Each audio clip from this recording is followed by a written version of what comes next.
자, 이것도 한번 오픈을 해보도록 하겠습니다. 이거 제목을 뭘로 달까 하다가 이걸로 달기로 했어요. 리플 소송, 누가 보면 SEC가 피해자인 줄. 네. 점점 어그로 능력이 상승하고 있는. 네. 자, 이번에 SEC에 대한 리플의 4차 방어전이에요. 어제 올라온 글이고, 네. 보시면 날짜가 어디 적혀있더라? 여기 5월 27일 날. 오늘은 5월 28일입니다.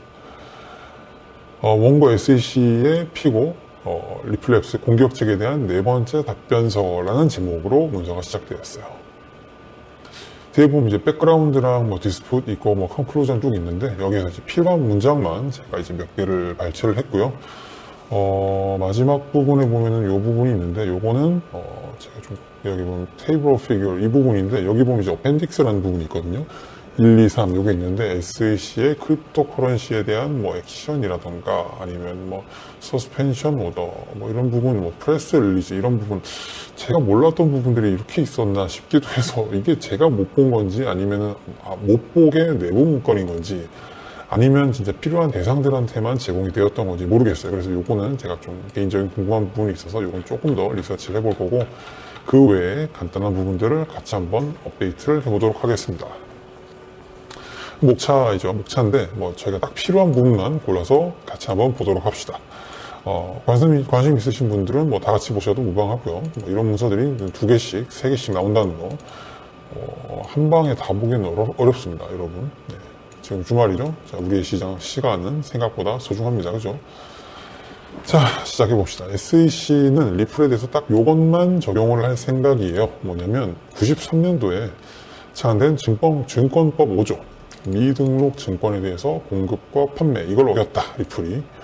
그래서 리플사는 페어 노티스, 공정한 고지에 대한, 공정한 고지가 부족했다는 게 바로, 논리적 방어의 라인이에요. 그리고 여기에 끼어드는 게 바로 업튼 vs SEC 사례예요.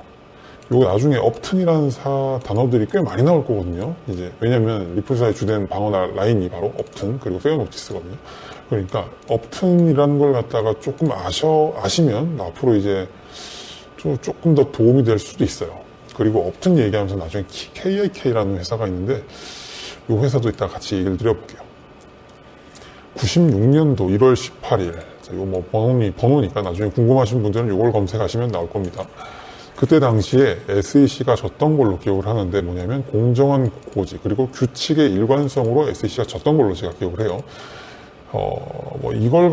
뭐냐면 SEC가 뭔가 이제 그 타겟을 잡고 얘를 갖다가 조질 때 이 부분이 좀 애매하면은 질 수 있겠다라는 약간 하나의 사례가 되어버렸는데, 그렇다고 이걸 갖다 이용하면 무조건 이길 수 있느냐? 이건 아니에요.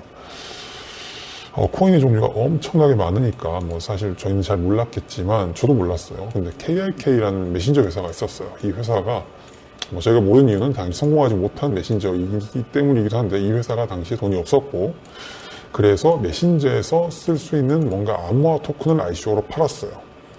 그리고 나서 바로 2020년 6월쯤에 고소당했어요.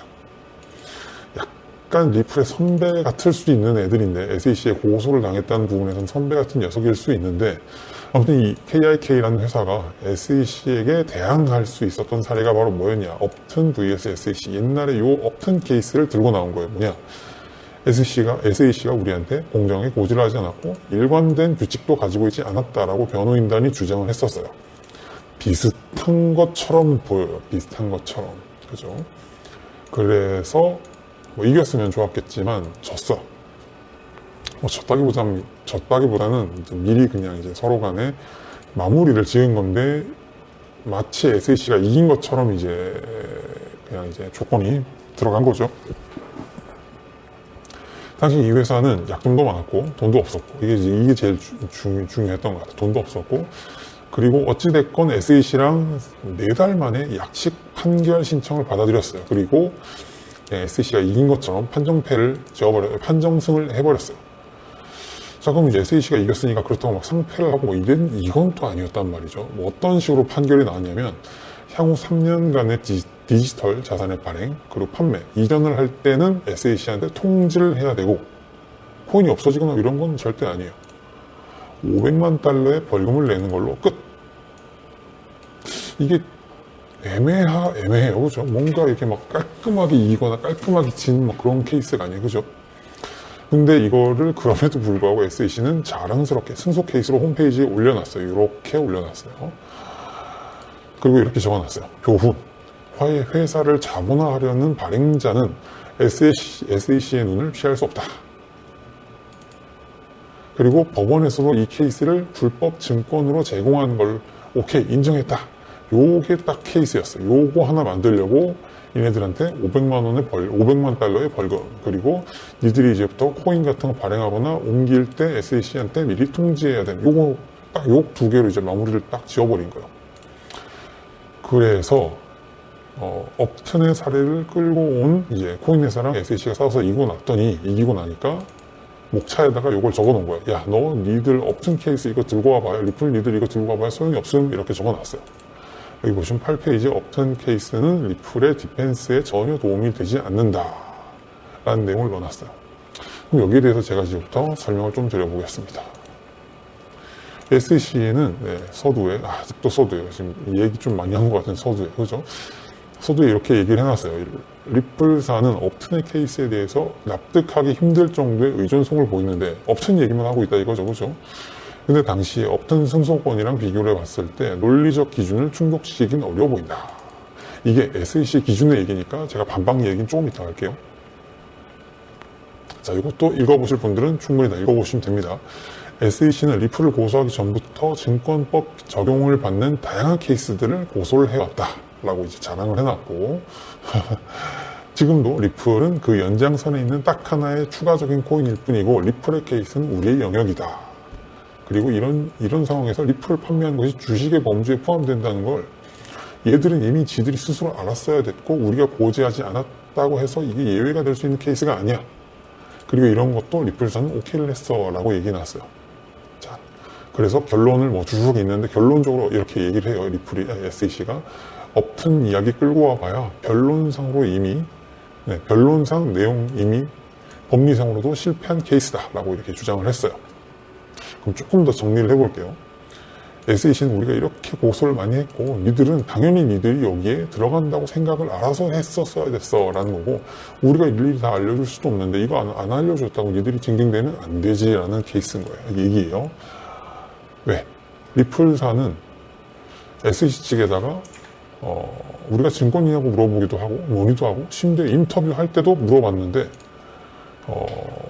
SEC는 I don't know라고 대답하거나 아니면 잘 모르겠다고 얘기하고 아니면 거기에 대해서 응답을 피하고 이런 부분이라는 거죠. 이야기가 좀 달라요. 그러니까 제가 난감하다는 거예요. 두 개가 내용이 달라요. 얘네들은 SEC가 얘기한 케이스는 뒤에 보면 이제 다른 여기는 어디 갔냐? 잠시만요. 어디 갔어? 그래. 이 KIK라는 이 회사에서 이겼던 이 케이스랑 비슷한 논리로 가고 있거든요. 니들이 알아서 그렇게 생각을 했었어야지. 근데 얘들은 이미 지들이 걸릴 걸 알고서 한 회사들이고 얘는 이미 물어봤다는 거지. 리플은 이미 물어봤다는 거죠. 여러 번 물어봤어요. 야, 우리가 증권이야? 논의도 하고 인터뷰도 물어봤어. 그죠? 그러니까 두 개가 완전히 다른 케이스예요. 그래서 고소 건수가 많다 뭐 이렇게 SEC가 자랑을 했는데 이건 진짜 완전 별개의 사안이에요. 그죠? 고소 건수 많은 거랑은 완전 다른 케이스죠. 그죠? 그리고 지들이 주장이 일관되지 못했다는 부분. 이게 업튼의 케이스가 기존의 KIK 코인 회사랑 완전히 다른 점이 이거예요. 고소 전부터 업비트란다. 리플은 우리가 뭘 잘못했어? 야, 니들이 생각하는 기준으로 봤을 때 우리가 뭐야? 라고 계속 물어본 애들이고, 그죠? 리플은. 그냥 코인 발행해가지고 몰래 발행하고 야 나중에 걸리면 합의하자는 식으로 한 얘들이랑은 완전히 자세가 다른 상황이야. 그죠? 완전히 두 개가 다른 케이스예요. 그렇다면 2018년도 자 요거 한번 볼게요. 이게 전에 제가 유튜브에 커뮤니티에다 한번 올려놨었거든요. 2018년도에 8월 20일 날 11시에 미팅이 있었어. 뭐냐? 제이 클레이튼 그리고 갈링하우스 그리고 백악관의 인사실 기타 등등 인원들이 참여한 회의에서 같이 뭔가 회의를 했다는 거예요. 여기에 대한 부분이 어떤 회의를 했는지는 솔직히 잘 알 수가 없어요. 근데 여기서 이렇게 막 같이 얘기를 했는데 여기에서조차 리플에 대한 정체성이 언급되지 않았다면 이게 더 문제 아닐까요? 그죠? 그럼 범죄자들이랑 얘네들 같이 회의를 했나? 그죠? 네, 리플의 오픈 방어를 SEC에서 받아들이게 된다면 특히나 리플 같은 경우는 조직 내부의 이슈까지 동원해서 순수 재료로 사용하고 있다고 SEC는 얘기를 하고 있는데 이거는 SEC한테도 불필요한 리소스가 소모된다. 지들이 잘못한 걸 갖다가 불필요한 리소스 소모한다고 생각하면 이거 자체가 잘못된 거라고 생각이 들죠. 그죠? 리플 하나를 허용하게 되면은 SEC는 이제 앞으로 리플의 주된 논리 라인 중 하나인 행동의 의도. 야, 이게 의도가 그런 의도가 아니었어. 이런 걸 갖다 하나씩 다 따져봐야 되는데 이건 행정적 리소스 낭비를 불러온다. 지들이 기준을 명확하게 얘기해주지 않았고 물어봤는데도 대답해주지 않았으니까 이걸 갖다가 의도로까지 따져봐야 될 필요도 없는 거죠. 그죠? 자, 게다가 계속 읽어보시면 여기 있는 걸 갖다 제가 이제 조금씩 정리하고 이역해 놓은 부분이 있으니까 시간 되신 분들은 이걸 갖다 정확히 다 읽어보시면 됩니다. 시간이 생각보다 많이 지나가네. 게다가 SEC는 제3자 코인 투자자가 참여된 장을 열고 있는데 이거는 법원과 배심원에게 부담을 준다라고 적어놨어요. 뭐냐? 코인 투자한 사람들 데려오지 말라는 거예요. 재판 기간도 연장이 되고 어마어마한 코인 홀더들이 리플의 주장에 생각 없이 힘을 실어줄 것이다. 뭐 이런 얘기를 하고 있는데 네, 일단 이건 SEC의 주장이니까요. 네. 그럼 자, 굳이 SEC가 여기에서 부담을 느껴서 대답도 해줘야 되고 또 리플이 여기 물고 늘어지는 비트코인과 같은 다른 코인에 대한 증거도 제시해야 되니까 짜증이 난다는 거죠. 걔네들은 리플과 무관한 증거 허용이 오케이가 되는 순간 헬게이트가 열린다. 이건 아니에요, 재판관님. 뭐 이런 식으로 얘기를 한 거예요. SEC가 얘기한 겁니다. 자, 그럼 이제부터 한번 이걸 따져보겠습니다. 상패 주장을 해서 원리버 측의 리플 숏으로 비트 개수 늘린 건 일단 정황 증거니까 넘어가 줍시다. 네. 이거 뭐 문제가 되지만 일단 넘어가 줍시다. 일관되지 않은 주장으로 인해서 손해를 본 리플 홀더들 네, 재판장에 참여 못하게 하는 것도 정치적으로 부담을 느낀다? 오케이. 뭐 아무튼 그 부담을 느끼는 건 오케이. 근데 이건 길어질 건 아니에요. 왜? 지들이 길어진다 얘기했어요. 근데 길어질 건 아니에요. 왜? 지들이 이야기한 논리는 리플사랑 논리적 흐름이 같기 때문에 굳이 참여할 필요가 없다고 해놨어요. 그죠? 논리적 흐름이 같으면 SEC가 한 방에 1타 2피가 가능할 것 같은데 길어질 수가 있나? 말이 안 되는 상황이죠. 그죠? 게다가 리플만 제외된 이유를 물어보기 위해서 이제 뭐 비트랑 이더의 차이점 평가 근거를 내놓아야 되는 건 당연한 근거인데 이게 어떻게 무관한 증거인지를 알 수가 없는 거죠. 그죠? 쟤는 되고 우리는 안 되는 거면 기준 알려달라고 하는 게 이게 무관한 증거로 헬게이트가 열린다? 말이 안 되는 상황입니다. 그죠? 네, 헬게이트는 솔직히 SEC가 지가 직접 열어놨어요. 그죠? 문 손잡이 열고 지들이 손잡고 열어놨는데 무슨 엄살인지 잘 모르겠네요. 그죠? 자, 이제 마무리입니다. 리플과 SEC는 진짜 이제 뜬금없이 제3자를 재판에 넣으면 증권법의 목적이 훼손된다. 네. 그래서 이 리플 건은 정말 유례없는 SEC의 편견을 갖게 할 수 있는 부분이고 이건 앞으로 이제 SEC의 활동에 문제가 생길 수도 있다.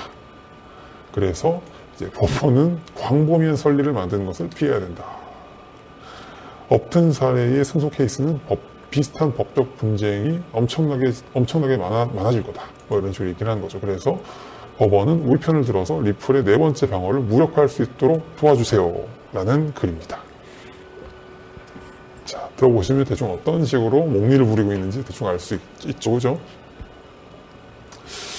업텐의 건을 얼마나 다른 곳에서 우려먹을지는 솔직히 잘 모르겠는데 이건 진짜 정도의 차이가 너무 심해요. 그죠? 고지하지 않았기 때문에 무죄가 아니라 왔다 갔다 했고 물어봤는데 안 알려줬기 때문에가 문제인 거예요. 그죠? 그죠? 물어봤는데 안 알려주고 콕 집어서 알려달라고 그랬더니 모르겠다고 얘기하고 이런 부분인데 이걸 갖다가 업튼의 건으로 마치 고지의 문제로 얘기한 부분 이걸 갖다가 진짜 고지고대로 만약에 SEC의 손을 들어준다? 이거는 약간 판사의 지능 vs 양심 이런 부분으로 약간 귀결되지 않을까라는 생각이 들어요. 좀 그렇습니다. 내용이 좀 어려워 보이는 것 같았는데 사실 이걸 갖다가 어떻게든 계속 이제 잘라냈어요. 이거 내용을 다 보면 너무 많습니다. 그래서 안에 왜냐면 그런 것들이 많이 있어요. 인용 사례가 진짜 많아요. 인용 사례로 한 사발이에요, 진짜. 뭐 그것들을 갖다 굳이 다 볼 필요는 없고 여기에 대한 논리적 흐름만 보시면은 충분히 따라갈 수 있다고 생각이 들었어요. 그 외에 보면 이제 요런 부분들이 나왔는데 요거는 이제 SEC에서 제공한 내용들이에요. 요거는 한번 좀 봐야 될 필요가 있겠다는 생각이 들어서 저도 한번 주말에 한번 볼 생각입니다. 특히나 어펜딕스 1, 2, 3 요거는 제가 꼭 한번 분석을 좀 해보고 싶은데 문서가 한 8장 정도 되네요. 그죠? 요거는 조금 한 번 더 분석을 해보도록 하겠습니다. 네. 요거는 이제 저희 회사에서 만든 프로그램이고요. 매수 매도를 갖다가 이렇게 위아래로 적절하게 깔아줄 수 있고, 특히나 자동호가라는 기능을 이용해서 시장가로 넣지 않고 지정가로 거래할 수 있는 프로그램입니다. 자동호가뿐만이 아니라 시장가로도 거래할 수 있는 프로그램이고요. 특히나 거래소가 폭파되지 않는 한은 절대로 이 프로그램은 멈추거나 중지되지는 않도록 설계가 되어 있습니다. 네, 그래서 관심 있으신 분들은 쓰시면 좋고, 특히나 또 그런 것도 장점이 될 수 있죠. 이를테면은 거래소에서 자기가 직접 자기 지갑을 가지고 하는 거기 때문에 사이트가 이상하다던가 뭔가 이상한 케이스가 생기면 그냥 거래소에 들어가서 자기가 직접 자기 지갑으로 하면 돼요. 굳이 위험한 그런 사이트나 이런 걸 제3자의 서비스를 굳이 이용할 필요는 없는 거죠. 그죠? 아무튼 이런 프로그램입니다. 네, 21페이지인데, 내용이 참 많습니다. 요거를 다 보긴 좀 그렇고, 이따가 이걸 한번 생방을 해볼까 고민 중인데, 아무튼 여기까지 하도록 하겠습니다.